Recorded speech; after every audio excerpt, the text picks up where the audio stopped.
প্রিয় নবী হাবিবুল্লাহ বলেছিলেন, ওরে আমার সাহাবায়ে কেরামেরা, ওরে আমার ভক্ত অনুরাগীরা, ও আমার হিতাকাঙ্ক্ষী দরদীরা, আমি রাসূলুল্লাহ জানিয়ে দিলাম, আল্লাহ পাক আমাকে এমন একজন নবী বানিয়েছেন, আল্লাহ পাক আমাকে এমন একজন দায়িত্বশীল ব্যক্তি বানিয়েছেন, দোস্ত আর বন্ধু বানিয়েছেন।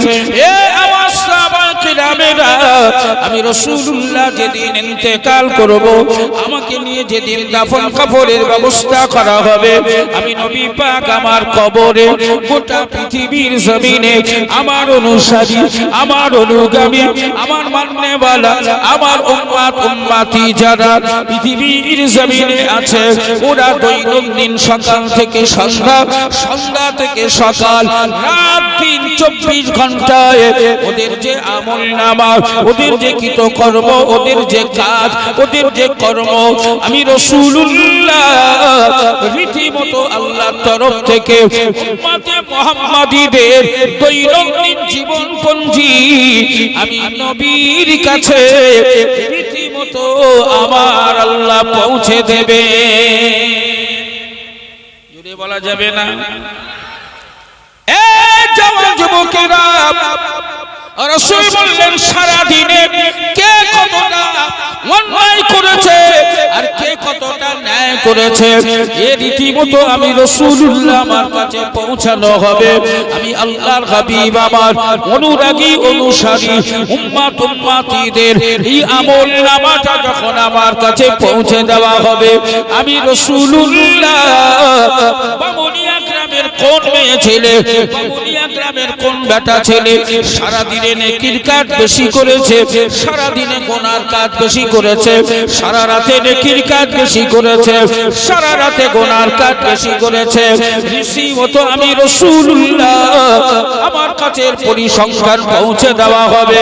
এ আমার সাহাবায়ে কেরামেরা, আমি নবী পাক জানিয়ে দিলাম, সারা দিনের এই রীতিমতো দিনপঞ্জি, রাতের আমলনামা আমি নবীর কাছে যখন পৌঁছে দেওয়া হবে, বামুনিয়া গ্রামের যে মেয়ে ছেলেটা সারা দিনে গুনার কাজ বেশি করেছে, বামুনিয়ার যে মেয়ে ছেলেটা সারা দিনে নেকির কাজ বেশি করেছে, আমি রাসূলুল্লাহ ওই দুই মহিলার ব্যাপারে যে নেকির কাজ বেশি করেছে, আমি তার পক্ষ হয়ে আল্লাহর শাহী দরবারে আমি রাসূলুল্লাহ শুকরিয়া আদায় করে দেব। এ সোনার মালিকেরা, নবী বললেন যে মহিলাটি সারাদিনে গুনার কাজ বেশি করেছে, আমি রাসূলুল্লাহ ওই মহিলাটির জন্য, আমার ওই অনুরাগী অনুসারী উম্মতির জন্য আমি রাসূলুল্লাহ আল্লাহর শাহী দরবারে মদিনার জমিন থেকে আমি নবী তওবা ইস্তিগফার করে তার জন্য মাফের দোয়া চাইব। জোরে বলা যায় না? আর একটু জোরে হয় না? নবী আমাদের জন্য মরণের পরেও কারোর জন্য আল্লাহর শাহী দরবারে শুকরিয়া আদায় করতে আছেন, আবার কারোর জন্য গুনাহ মাফের দোয়া করতে আছেন। জোরে বলুন সুবহানাল্লাহ। আজ আমাদেরকে সেই আখিরি নবীর উম্মত হবার সৌভাগ্য যে আল্লাহ দিয়েছেন, এর জন্য আমরা খুশি না বেজা? জোরে বলেন। তাই আমার নবীর ব্যাপারে আমি যত সামান্য আলোচনা আপনাদেরকে নিয়ে করব, যত সামান্য আলোচনা করার লক্ষ্যে কোরআনুল কারীম থেকে আমি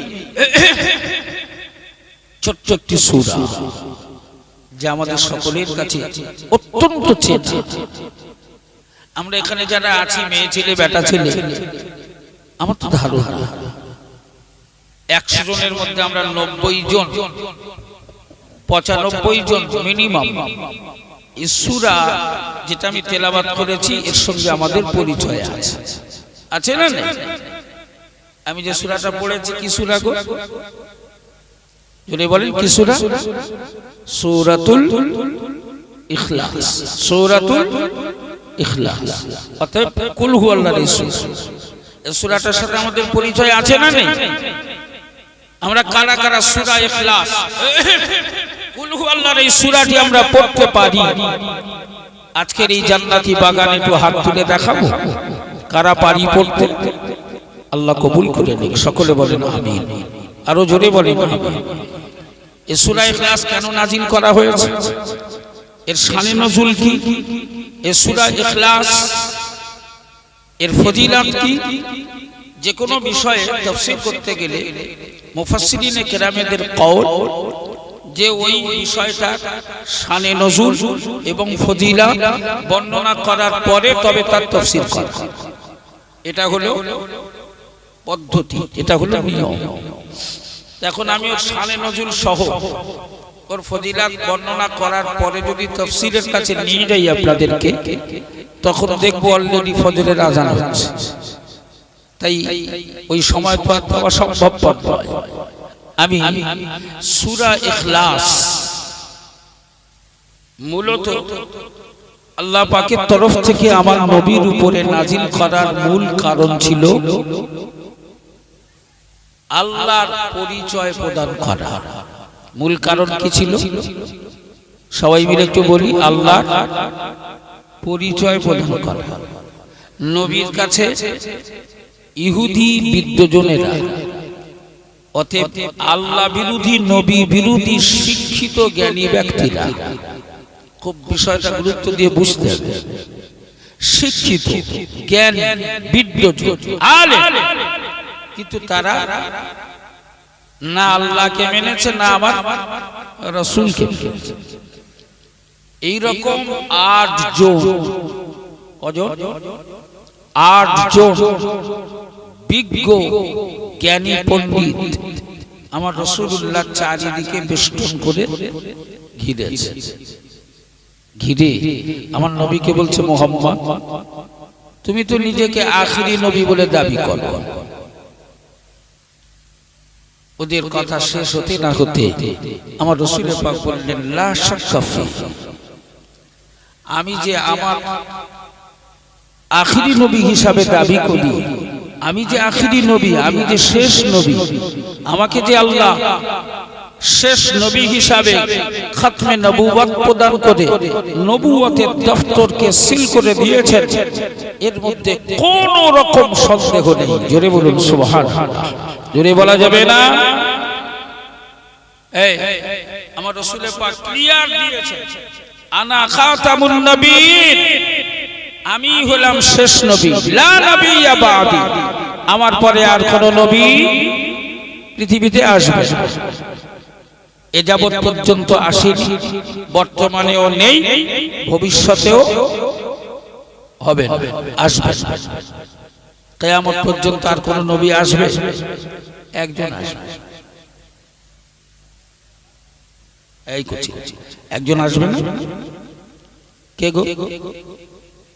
একজন আসবে, তবে তিনি নবী হয়ে নয়, নবী হয়ে নয়, আমার নবীর উম্মত হয়ে আসবে। জোরে বলুন সুবহানাল্লাহ। অথচ তিনি নবী। একটু কথা আওয়াজ দিয়ে বলো তো শোনা, ওই নবীটার নাম কি? জোরে বলেন, কি নাম? ঈসা। আবার আসবে তো পৃথিবীতে, নাকি?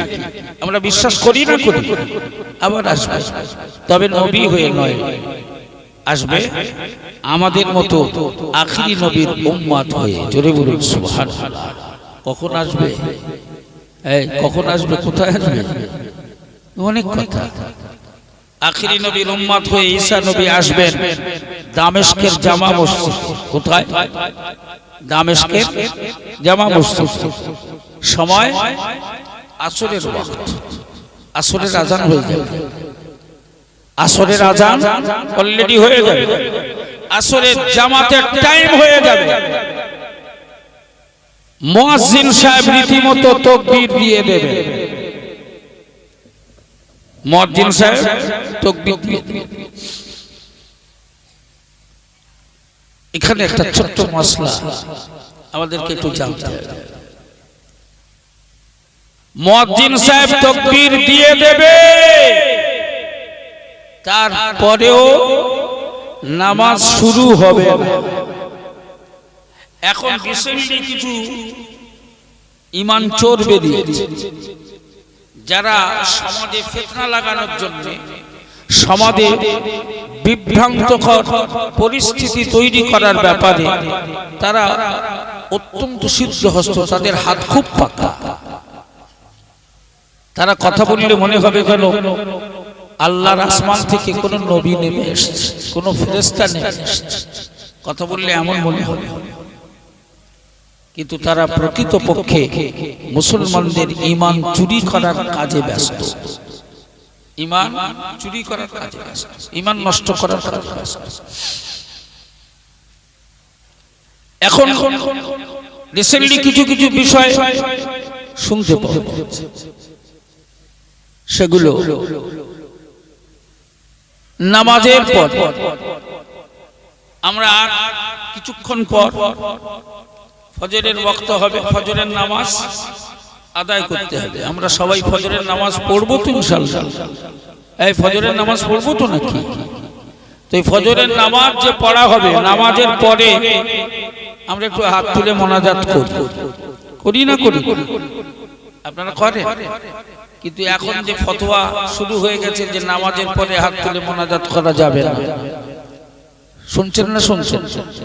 শোনা যাচ্ছে না যে নামাজের পরে মোনাজাত করা বেদাত, নামাজের পরে মোনাজাত করা যাবে না, বেদাত।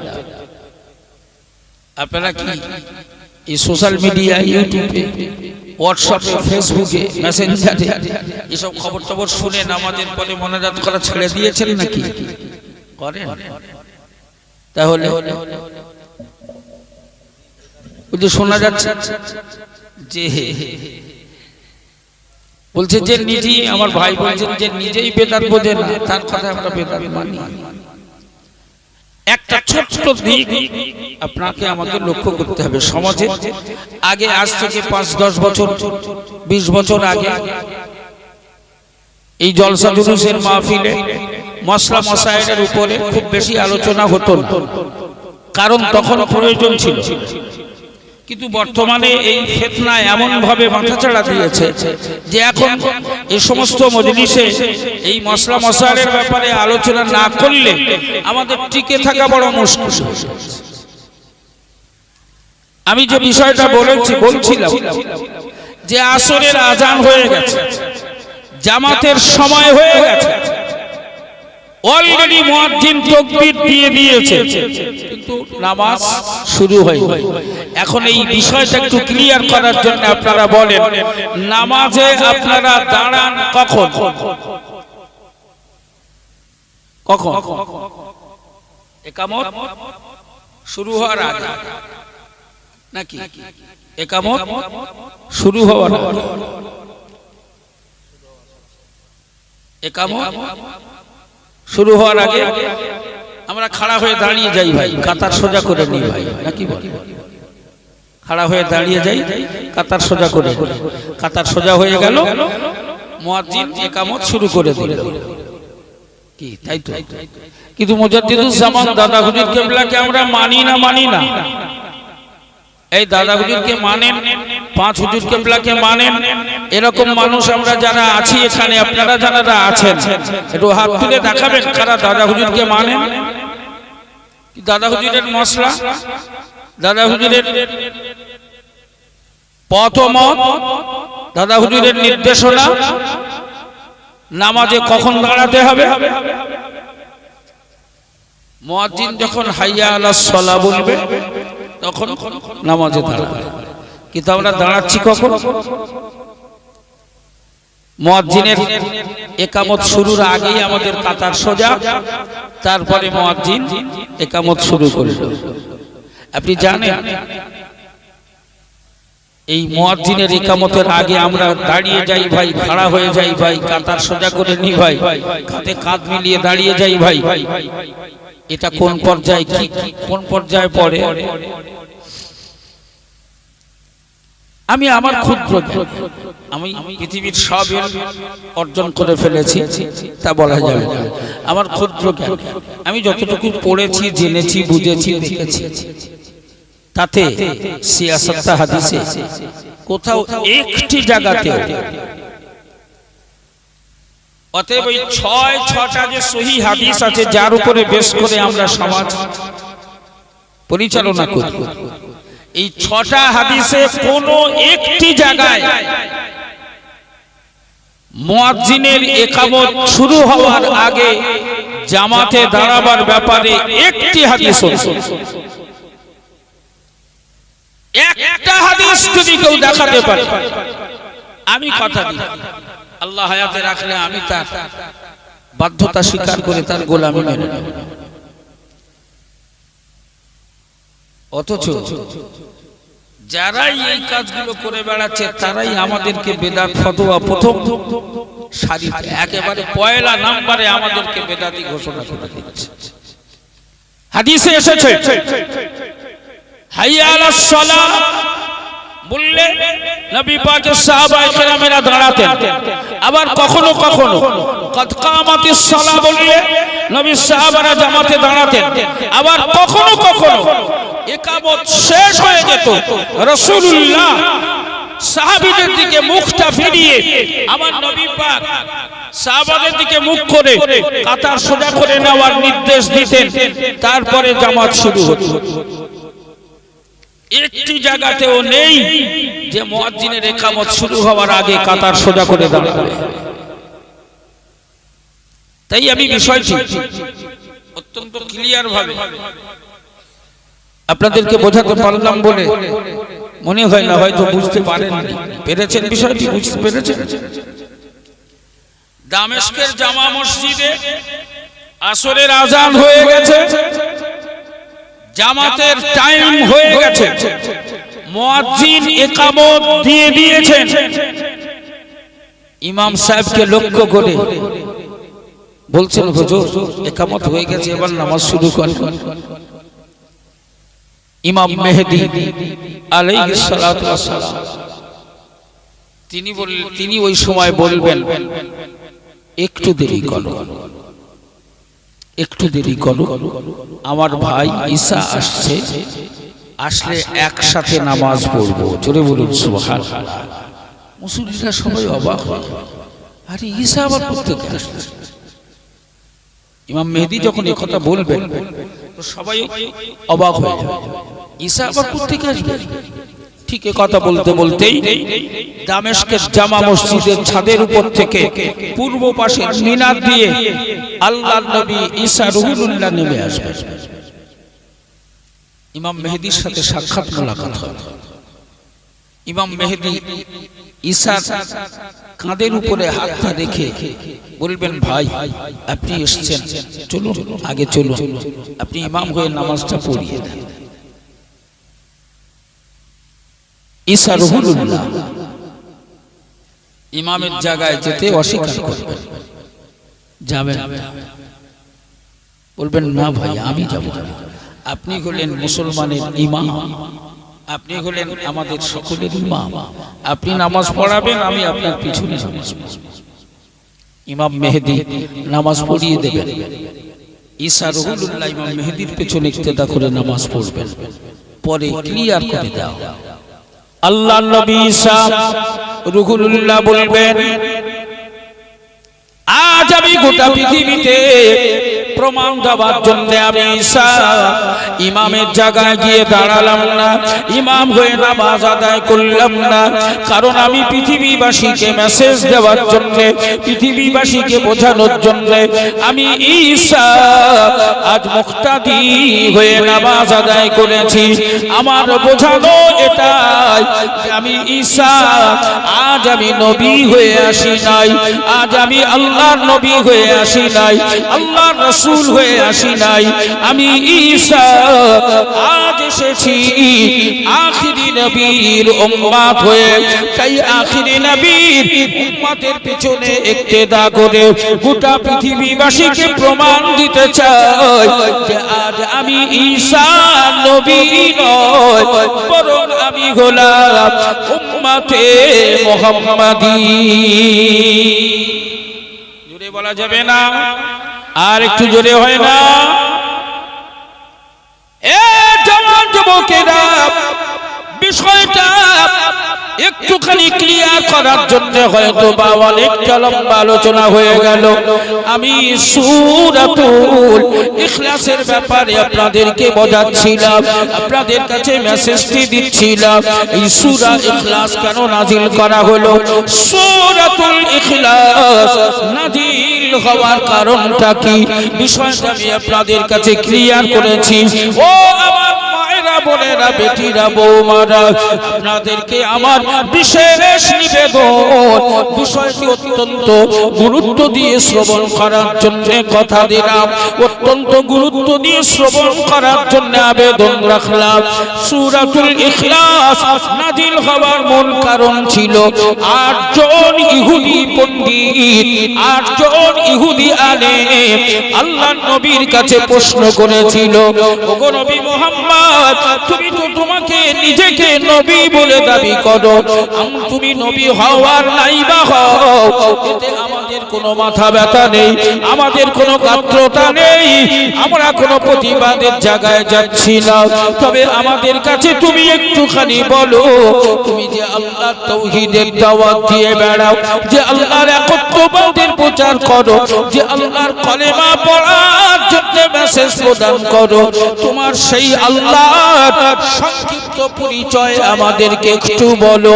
আল্লাহ কি, আল্লাহ কোথায় থাকেন, আল্লাহর বাড়ি কোথায়, আল্লাহর কাজ কি, আল্লাহর দায়িত্ব কি, আল্লাহ কেমন, আল্লাহর পরিচয় একটুখানি আমাদেরকে বলো।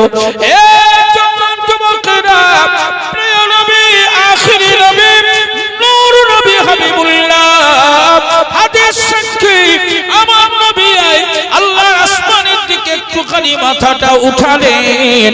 হাদিসে এসেছে আমার নবী পাকের চেহারা আল্লাহর আসমানের দিকে উঠাতে দেরি হয়েছে, তো আমার আল্লাহ পাকের তরফ থেকে আল্লাহর পরিচয় সম্বলিত, আল্লাহর পরিচয়, পূর্ণ পরিচয় দিয়ে এই সূরাতুল ইখলাস জিবরাইল আমিন মারফতে আমার নবীর কাছে পাঠিয়ে দিতে আমার আল্লাহ দেরি করে না।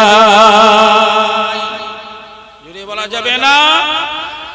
আল্লাহ পাক জিবরাইল আমিনকে বললেন, এ জিবরাইল, তুমি কি দেখতে পাচ্ছ না আমি আল্লাহর পরিচয় জানার ব্যাপারে আমার নবী, আমার রাসূল, আমার দোস্তকে প্রশ্ন করা হয়েছে। হে জিবরাইল আমিন, দেরি করা যাবে না, আমি আল্লাহ আমার সম্পূর্ণ পরিচয় দেওয়া আছে, আমি আল্লাহ আমার পরিচয় সম্বলিত এই সূরাটি নিয়ে আমার নবীর কাছে পৌঁছে যাও, আমার রাসূলের কাছে পৌঁছে যাও, আমার নবীকে গিয়ে আমি আল্লাহ আমার পরিচয় সম্বলিত এই সূরাটি আমার নবীকে শুনিয়ে দাও। এ জিবরাইল আমিন শুধু আমার নবীকে শোনাবে, আর আমার নবী শুনবে তা নয়, বরং আমি আল্লাহ আমার তরফ থেকে এই দায়িত্ব তোমায় দেওয়া হলো, আমার রাসূলকে তুমি আমার তরফ থেকে নাজিল করা সূরা ইখলাস আমার নবীকে যেমন শোনাবে, আমার রাসূলকেও তুমি নির্দেশ দেবে। আমি আল্লাহ আমার নির্দেশ হলো এটা, এই সূরা ইখলাস আমার নবীর উপরে নাজিল হওয়ার পরে এই সূরা ইখলাসটাকে যেন আমার নবী ওই ইহুদিদের সামনে তেলাওয়াত করে শুনিয়ে দেয়। জোরে বলা যাবে না।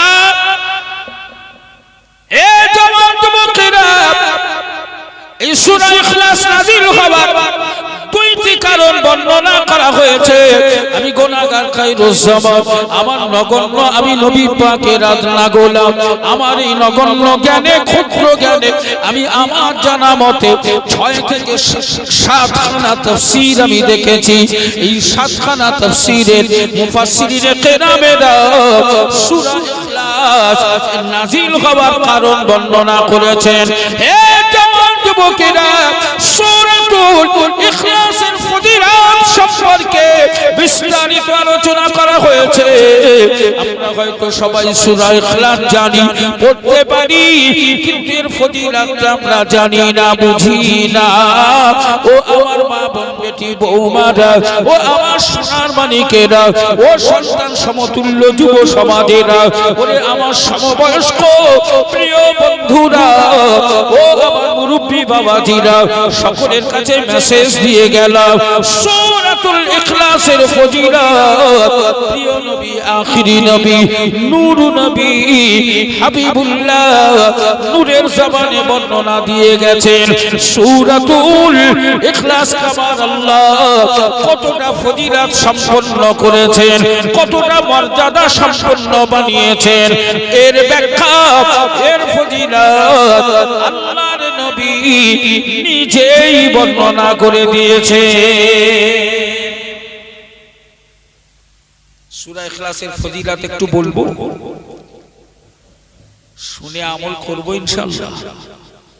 এই সূরা ইখলাসের ফজিলত শুনে আমরা কারা কারা আমল করবে একটু হাত তুলে দেখাবো, আল্লাহ কবুল করুন। সকলে বলেন আমিন। বিশেষ করে আমার মা বোন বেটি বৌমাদেরকে বলেছি,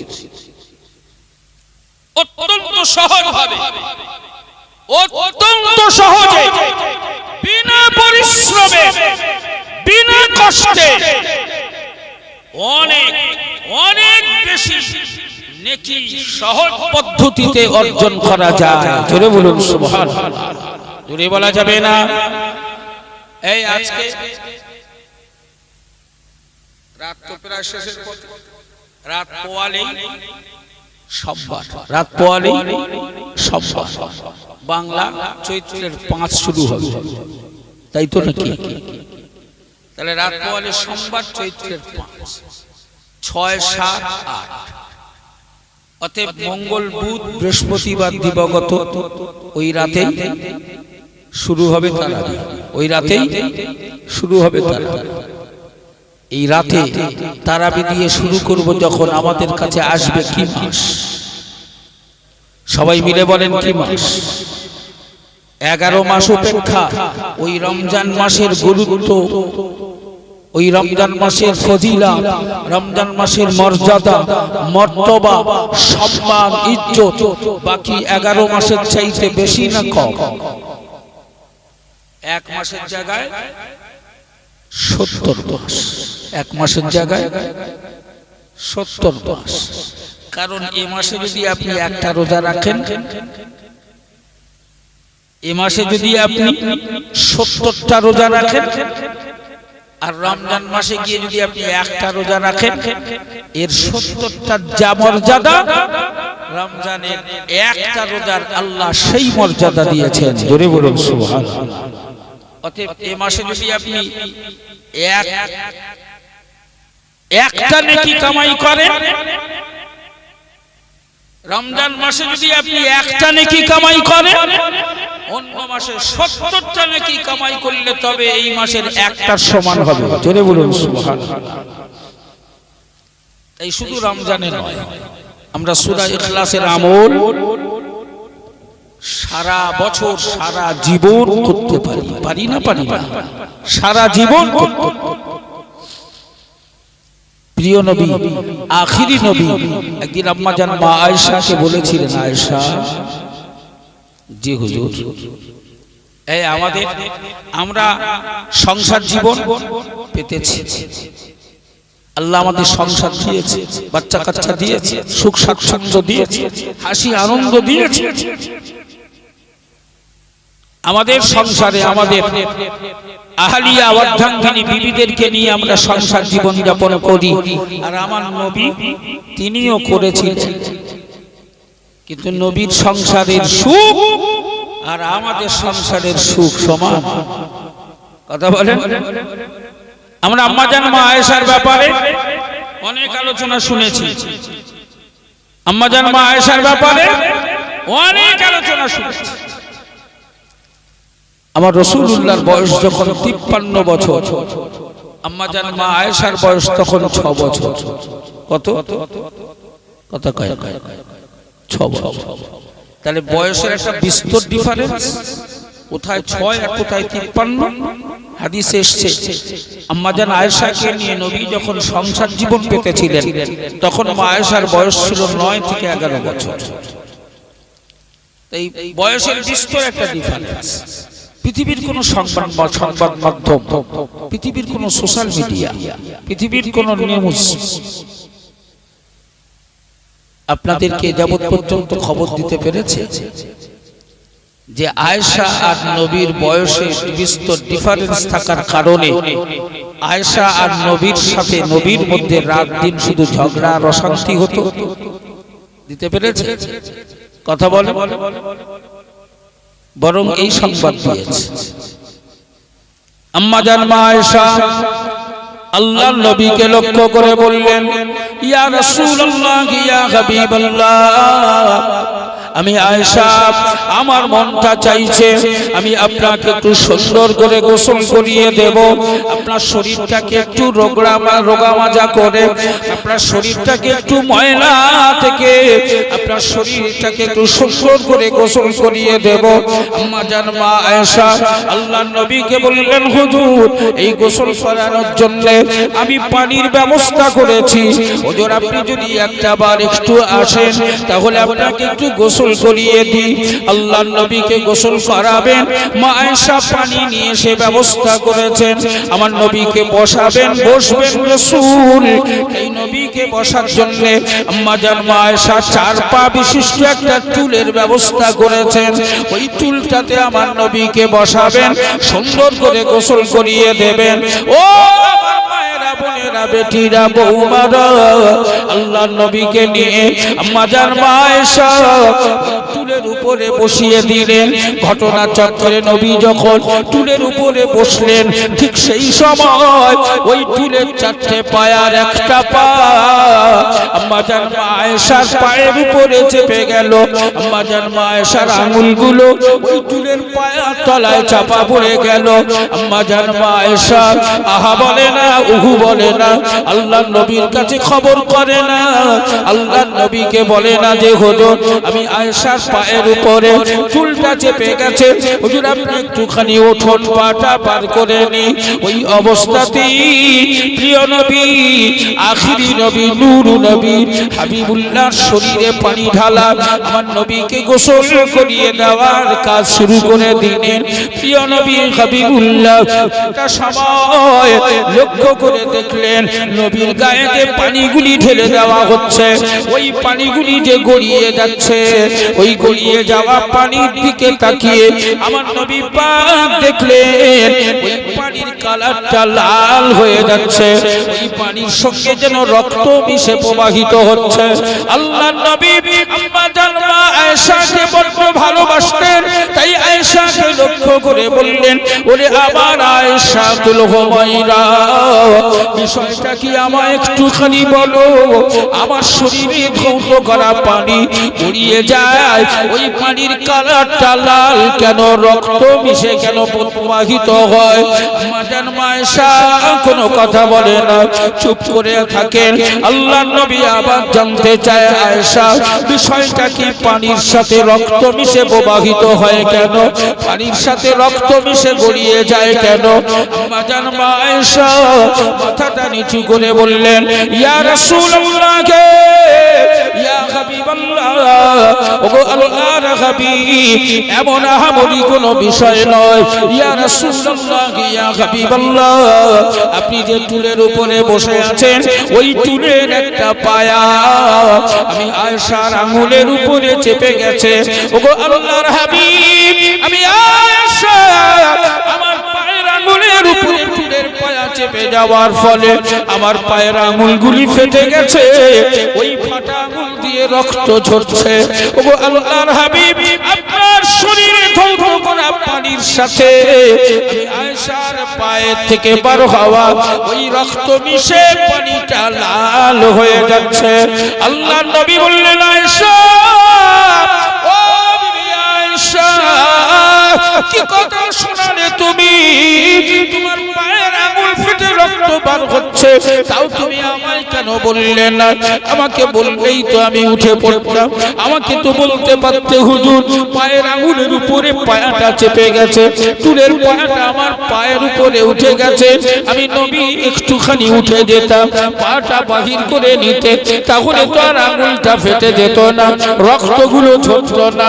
আম্মা জান মা আয়েশা প্রিয় নবী হাবিবুল্লাহ নবীকে লক্ষ্য করে বলেছিলেন ইয়া রাসূলুল্লাহ ইয়া হাবিবাল্লাহ আয়েশা অত্যন্ত এই দামি জীবন আয়েশার অত্যন্ত এই মূল্যবান জীবন আমার নবীর কদমে উৎসর্গ করে দিলাম ইয়া রাসূলুল্লাহ ইয়া হাবিবাল্লাহ আয়েশার পায়ের উপরে চুলের পায়া চেপে গেছে এজন্য আয়েশা আল্লাহর নবীকে চুল থেকে উঠাবে আল্লাহর নবীকে কষ্ট দিয়ে উঠাবে ইয়া রাসূলুল্লাহ ইয়া হাবিবাল্লাহ এটা কখনোই হতে পারে না আমি আয়েশা আমার পায়ের আঙ্গুলের উপরে নবীর বসে থাকা চুলের পায়া উঠে গেছে আমি আয়েশা মনে করি আমার নবী প্রিয় নবী হাবিবুল্লাহ আল্লাহর রাসূলের বসে থাকা এই চুলের পায়া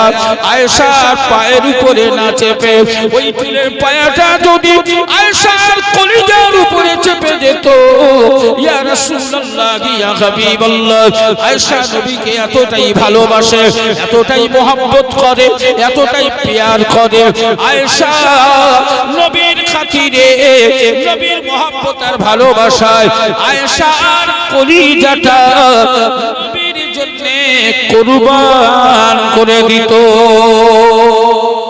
এ জওয়ান যুবকেরা ও আমার মা বোন বেটি বৌমারা হাদিস থেকে আমরা একটা বিষয় জানতে পারি আম্মাজান মা আয়েশার স্বামী ভক্তি আম্মাজান মা আয়েশার স্বামীর সঙ্গে মহব্বত আর ভালোবাসা এই ভালোবাসা যদি আজ আমার ঘরে আপনার ঘরে আমাদের ঘরে স্বামী স্ত্রীর মধ্যে যদি তৈরি হয়ে যায় বলুন সবাই বুকে হাত দিয়ে ওই সংসারে কি অশান্তি হতে পারে ওই সংসারে কি অশান্তির আগুন জ্বলতে পারে বরং ওই সংসারে আল্লাহর তরফ থেকে সদা সর্বদা জান্নাতি সুখ আমার আল্লাহ নসিব করে দেবে এ জওয়ান যুবকেরা সেই আম্মাজান মা আয়েশাকে আপনাদের কষ্ট হচ্ছে না তো অসুবিধা হচ্ছে আমি আবার টাইমটাকেও দেখছি ও ইরে অলরেডি 2টো বাজতে যায় হ্যাঁ আর 10টা মিনিট যদি সকলে মনে করেন যে আমরা এই সূরা ইখলাসের ফজিলতটুকু অন্তত শুনব তাহলে আমার বলতে অসুবিধা হবে না আপনারা কি শুনবেন সকলে মিলে বলেন শুনবেন তাহলে যে একটু তাকবীর দিতে হবে নারায়ে তাকবীর মনোযোগ আছে তো নাকি তাহলে তাকবীর এরকম হলো কেন আর একটু জোরে হয় না নারায়ে তাকবীর নারায়ে তাকবীর আল্লাহ কবুল করে নিক সকলে বলেন আমিন হে সোনার মানিকেরা প্রিয় নবী আখিরি নবী নূর নবী হাবিবুল্লাহ আম্মা জান আয়েশাকে বলেছিলেন আয়েশা তুমি ঈশার নামাজ সমাদা করে ঈশার নামাজটা পড়ার পরে রাতের বেলায় খাওয়া দাওয়া সেরে বিছানায় যখন ঘুমাতে যাবে আমি নবী বলছি ও আমার টুকটুকে বিবি আয়েশা প্রতিদিন বিছানায় ঘুমাতে যাওয়ার আগে খতম করে আল্লাহর কোরআন তেলাওয়াত করে তবেই ঘুমাবে কি বললেন এক খতম কোরআন তেলাওয়াত করে এক খতম কোরআন পড়ে তবে ঘুমাবে নবী কাকে বললেন আম্মা জান মা আয়েশা এখন আমি আপনি আমরা আমাদের অর্ধাঙ্গিনী আহালিয়া তাদেরকে গিয়ে যদি বলি হ্যাঁ গো শুনছো এশার নামাজ পড়ে বিছানায় ঘুমাতে যাওয়ার আগে এক খতম কোরআন পড়ে তবে ঘুমাবে তার আগে কিন্তু ঘুমাবে এখন আপনি বলেন ওই ঘুমানোর খাটে জায়গা হবে আমাদের এই জায়গা দেবে ঘুমানোর খাটে জায়গা হবে নিচে আলাদা আম্মা জান মা আয়েশা চিন্তায় পড়ে গেলেন তাই তো হ্যাঁ আম্মা জান মা আয়েশা চিন্তায় পড়ে গেলেন তাই তো ঈশার নামাজ পড়বো কখন খাওয়া দাওয়া সারবো কখন আর এক খতম কোরআন পড়বো কখন আর ঘুমাবো বা কখন এক খতম কোরআন পড়া কি ছেলে খেলা? এই আমি তো ব্যক্তিগতভাবে আল্লাহর কাছে শুকর আদায় করি যে আল্লাহ আমার অত্যন্ত স্পষ্ট জবান দিয়েছে, স্পষ্ট ভাষা দিয়েছে। এত স্পষ্ট জবান পাওয়ার পরেও আমি খুব চেষ্টা করে দেখেছি সূরা ফাতিহা থেকে আর সূরা নাস পর্যন্ত এক খতম কোরআন পড়তে মিনিমাম আমার সময় লাগে 6 ঘন্টা। কতক্ষণ? 6 ঘন্টার আগে আমি শেষ করতে পারি। তো আমি একজন হাফেজে কোরআন হওয়ার পরেও, এত সুন্দর জবান পাওয়ার পরেও সময় লাগে 6 ঘন্টা। আর যে হাফেজ নয় তাকে যদি খতম করার কথা বলা হয় তাহলে মিনিমাম ডবল লাগবে কি? মিনিমাম 12 ঘন্টা। তো 12 ঘন্টা যদি এক খতম কোরআন পড়তে লাগে, এশার নামাজ পড়ার পরে খাওয়া দাওয়া সেরে তারপরে যদি এক খতম পড়ে তবে ঘুমাতে হয়, তাহলে রাত আর থাকবে মনে হয়? রাত তো থাকবেই না। সকালও হবে, সূর্য মামার দেখাও মিলবে, আবার দুপুর গড়িয়ে যাবে, তবু কোরআন খতম হবে না। তাই মায়েশা একটু চিন্তিত। প্রিয় নবী, আখিরি নবী, নূর নবী, হাবিবুল্লাহ আম্মা জান মা আয়েশাকে লক্ষ্য করে গুটি গুটি গুটি গুটি গুটি গুটি আস্তে আস্তে করে গিয়ে আম্মা জান মা আয়েশার কাঁধের উপরে আল্লাহর নবী হাতটা রাখলেন। নবী পিছন দিক থেকে গিয়ে মা আয়েশার কাঁধের উপরে হাতটা রাখলেন। আম্মা জান মা আয়েশা চমকে উঠলেন, মুখটা ফিরিয়েই দেখেন প্রিয় নবী। এই প্রিয় নবীকে দেখে আম্মা জান মা আয়েশা একটু মুচকি হেসে ফেললেন। আল্লাহর নবী আয়েশাকে বুকের সঙ্গে জড়িয়ে ধরে আদরের সঙ্গে একটা চুমা দিলেন। হে জওয়ান যুবকেরা, আল্লাহ পাক বড় নিয়ামত হিসাবে আমাদেরকে স্বামী আর স্ত্রীর বিধান দিয়েছেন। অর্ধাঙ্গিনী সহধর্মিনী স্বামী আর স্ত্রীর বিধানে আল্লাহ পাকের কোরআন ঘোষণা দিয়েছে একজন আর একজনের সাথে সম্পর্ক হলো, একজন আর একজনের পরিপূরক, একজন আর একজনের সাথে সম্পর্ক হলো একজন আর একজনের শরীরের পোশাক। স্বামী হলো স্ত্রীর শরীরের পোশাক, স্ত্রী হলো স্বামীর শরীরের পোশাক। আপনি বলেন আমি খায়রুজ্জামান, আমার মাথা থেকে আপাদমস্তক সারা শরীরে যদি কোনো পোশাক না থাকে, তাহলে এই বামুনিয়া গ্রামের মেয়ে ছেলে, বেটা ছেলে, নারী পুরুষ উভয় মিলে আমাকে কি কেউ কখনো মানুষ বলবে বলে মনে হয়? এই বলবে, মানুষ বলবে, বলবে মস্ত বড় একটা পাগল। অতএব পোশাকবিহীন মানুষকে মানুষ বলা হয় না, উন্মাদ বলা হয়, পাগল বলা হয়, ব্রেন ড্যামেজ বলা হয়, পাগলা গারদের রোগী বলা হয়। তাই স্বামী হলো স্ত্রীর শরীরের পোশাক আর স্ত্রী হলো স্বামীর শরীরের পোশাক। দুজনের মধ্যে সম্পর্ক আল্লাহ দিয়েছেন। প্রিয় নবী বললেন, শোনো, পৃথিবীর কোন স্বামী তার স্ত্রীকে যদি আদর করে ভালোবেসে মুখে চুমা দেয়, আমি রাসূল বলছি আমার আল্লাহ খুশি হয়ে ওই স্বামী আর স্ত্রী দুজনের নামায় আমলে এক চুমার পরিবর্তে আমার আল্লাহ দুইজনকে 70টা করে নেকির মালিক বানিয়ে দেয়। জোরে বলা যাবে না?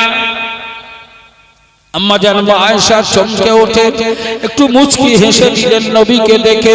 আমার রাসূল আয়েশাকে জড়িয়ে ধরে আদরের একটা চুমা দিলেন। দিয়ে আম্মা জান আয়েশাকে লক্ষ্য করে আমার নবী বলেছিলেন, আয়েশা তুমি খুব চিন্তিত মনে হয়। ইয়া রাসূলুল্লাহ, ইয়া হাবিবাল্লাহ, আপনার ওই কথার উপরে আমি চিন্তিত। আপনি বলেছেন এক খতম কোরআন পড়ে ঘুমাবে। আমি আয়েশা মনে মনে ভাবছি এক খতম কোরআন পড়বো কখন, আর কখনই বা আমি ঘুমাবো, সময়টা পাবো কখন, ওই বিষয়টা নিয়েই আমি ভাবছি। আল্লাহর নবী আম্মা জান মা আয়েশাকে লক্ষ্য করে বলেছিলেন, আয়েশা ওরে আমার অর্ধাঙ্গিনী, ও আমার টুকটুকে বিবি আয়েশা, আমি রাসূলুল্লাহ তাই তো তোমার কাছে এসেছি। আমি জানি তুমি চিন্তিত আয়েশা। আল্লাহ পাকের কোরআনুল কারীমে আল্লাহ পাক আমি নবীকে ভালোবেসে আমার উপর একটি ছোট্ট সূরা নাযিল করেছেন। এই সূরাটির নাম হলো সূরাতুল ইখলাস। ও বিবি আয়েশা, তুমি কি পারবে না দৈনন্দিন ইশার নামাজ পড়ার পরে বিছানায় ঘুমাতে যাওয়ার আগে সূরা ইখলাসটাকে 3 বার করে তেলাওয়াত করে নিতে কি পারবে না? আম্মা জান আয়েশা হেসে ফেললেন, ইয়া রাসূলুল্লাহ, ইয়া হাবিবাল্লাহ, ও আল্লাহর হাবিব, খুব পারবো হুজুর, কোনো অসুবিধা হবে না। সূরা ইখলাস 3 বার পড়াটা তো এমন আহামরি কোনো ব্যাপারই নয়। নবী হাবিবুল্লাহ, ও বাবন বেটি বৌমারা, ও আমার সোনার মানিকেরা, প্রিয় নবী হাবিবুল্লাহ বলেছিলেন তাদিলু সুলুসাল কোরআন, তাদিলু সুলুসাল কোরআন সূরাতুল ইখলাস। এ জওয়ান যুবকেরা, আল্লাহর নবী প্রিয় নবী হাবিবুল্লাহ বলেছিলেন শোনো, সূরা ইখলাসকে আমার আল্লাহ এত মর্যাদা দিয়েছেন, এত মর্তবা দিয়েছেন, এত ইজ্জত দিয়েছেন। সূরা ইখলাসকে আল্লাহ ফজিলাতুল্য বানিয়েছেন। আল্লাহর রাসূল বললেন তাদিলু সুলুসাল কোরআন, টোটাল 30 পারা কোরআনুল কারীমকে আল্লাহ যে মর্যাদা দিয়েছেন, আল্লাহ যে মর্তবা দিয়েছেন, টোটাল কোরআনুল কারীমকে আল্লাহ যে সম্মান দিয়েছেন, এই টোটাল 30 পারা কোরআনুল কারীমের 3 ভাগের 1 ভাগ মর্যাদা, 3 ভাগের 1 ভাগ সম্মান আমার আল্লাহ সূরাতুল ইখলাসকে দিয়েছেন। আল্লাহ নবী বলেছিলেন আয়েশা, পৃথিবীর কোন মানব, কোন মানবী, পৃথিবীর কোন মেয়ে ছেলে কিংবা কোন বেটা ছেলে সূরাতুল ইখলাস যদি 3 বার করে তেলাওয়াত করে, আমার আল্লাহ পাক খুশি হয়ে ওই ব্যক্তির নামায় আমলে 3 বার সূরা ইখলাস পড়ার বদলে আমার আল্লাহ পাক তার নামায় আমলে 1 খতম কোরআন তেলাওয়াত করার সওয়াব আল্লাহ লিখে দেবে। আরো জোরে বলা যাবে না। বৃষ্টি শুরু হয়েছে গো, একটু তাকবীর দেন, নারে তাকবীর।